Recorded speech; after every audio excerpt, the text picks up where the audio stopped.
Welcome to Fort the Gaming, and today you're joining me in Super Smash Brothers. I'm doing something a little bit different today. Just wanted to change things up and keep things interesting.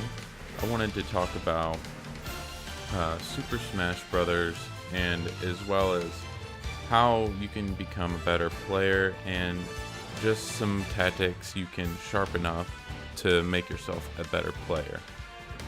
We'll start off talking about the controller. The controller itself is one of the most important parts of Super Smash Brothers. Now, it doesn't really matter which one you go with, just which one you yourself are the most comfortable with. And I myself, like most people, are the most comfortable with what we've been using since the GameCube days. Although when I was a kid, let's say that 64 controller was a little too big for me, but I got used to it. But I myself prefer the GameCube controller over the other ones, just for the sheer fact that the grab button is so easy to hit, as well as the shield button is not as off-putting to try and use if you're using just the Wii Wiimote. That one is a little bit annoying to try and grab someone. It's like the minus button, and then it's the B button on the back for the shield, so you can't do it as quickly or efficiently as a GameCube controller. The Pro controller is something my friend uses, but he's never really played Super Smash Brothers, so he isn't partial to one controller over the other.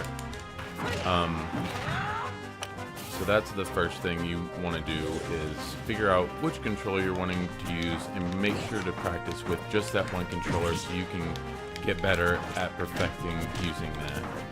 Now, the second thing I want to talk about is the shield. So I'm noticing that a lot of players aren't utilizing it as much as they should, and if they are using it, the other people that are going against them are able to read which way they're rolling at that high level of play. And I'm going to tell you how to be able to use it and try and be unpredictable with it, because it gives every character that ability to shuffle and be invincible while you're shuffling for that split half-second roll. And the only thing that can counter the shield is, of course, the grab. And it just leaves you so open because you have to get point blank, and sometimes you can have that happen to you. For example, you just go up to them and then they'll just be right there waiting for you. Now, the shield itself, you have about 10-15 seconds of it just draining down until it's unusable, and you crack, and then your character isn't able to move, and the enemy can just unleash a full powered smash to just get rid of you. It comes back fairly fast though. You don't really have to worry about it as long as you don't constantly have it up. You got to keep mobile and moving, and that's just something everyone should already know. But it can be used for literally everything in the game to dodge besides the grab. And the most effective way to use a shield is to put that distance either closer or further away from your opponent, unless you're going in for a grab to set up a combo. Like Roy, he has wonderful combos. Like most characters, you just go down throw to up A, and that will be a combo that most characters can do. But it's just however you want to do that setup. Mario has the advantage of just doing up A on the floor and juggling you for quite a long time. And if you hit the shield button in the air, you gain that brief invulnerability as well. And how you use those moves, that will set you apart as a player compared to anyone you go against.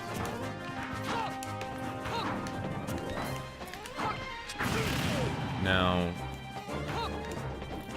something as well is your jump.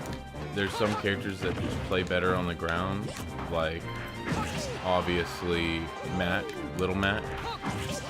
Ganon, on the other hand, he does play better on the ground, but you have to stay active with him in countering on that high-level play against people to keep him competitive. Is just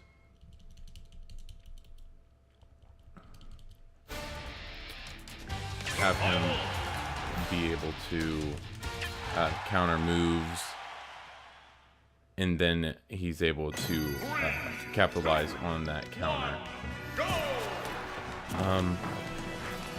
And as well as finding your character. I mean, you can play all the characters. They're all really fun, except I will definitely say I'm not good with the Wii Fit trainer. I wish I was a little bit better with her or him, depending on which sprite you pick. But she is a very fun character. I'm just not as good with her as I would like. Her reach and grab is... Her grab needs to be...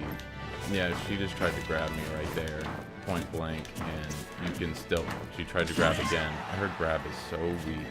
Even the computer at this level 7, just for... I did level 7 for just commentary purposes, to have people play along with the audio.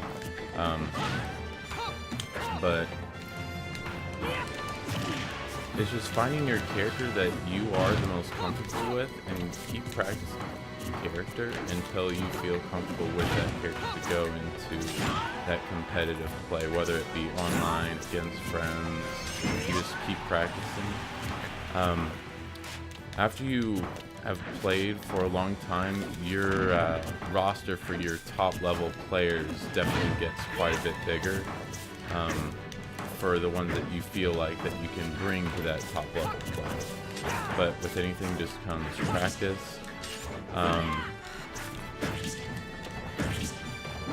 And this game's just all around fun.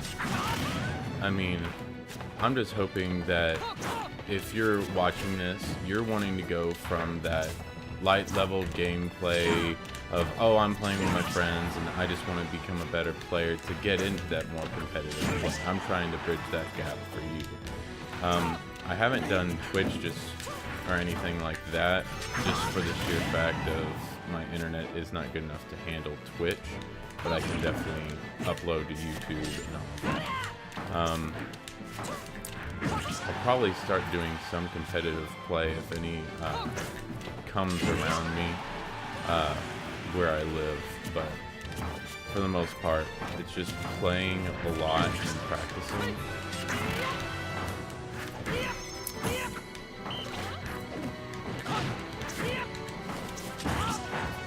And being able to read where your opponent's going to roll when they get up, or what they're going to do, is one of the biggest parts of the game, and people don't think about it.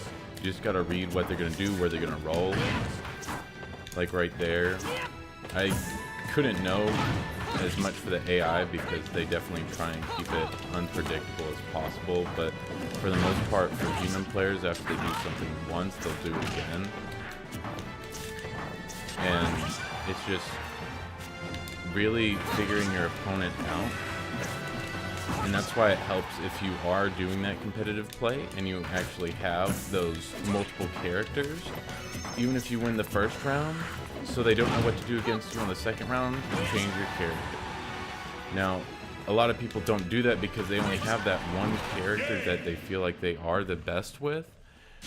But if you have those other characters, they're not able to read you and be able to go into that second round knowing what you're going to do. Keeping things unpredictable is one of the best parts about this game.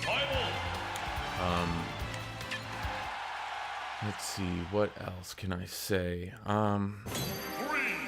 2, 1, go! Charging moves. I don't usually recommend charging just because it gives them that much more time to get away.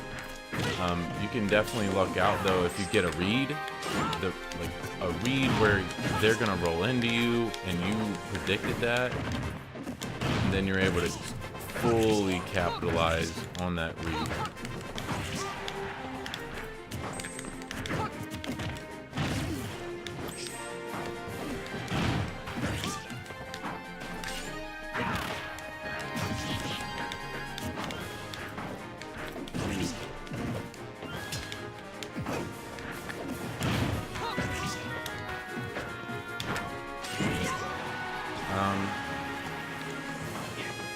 But I'll end that there. That's going to be the end of part 1. If you enjoyed this, let me know, and I'll bring more how-to videos for Super Smash Brothers, and then be expecting some Wind Waker HD gameplay after I finish up my other gameplay playthrough that I'm working on right now. And as always, thank you for watching For The Gaming, and I will see you next time.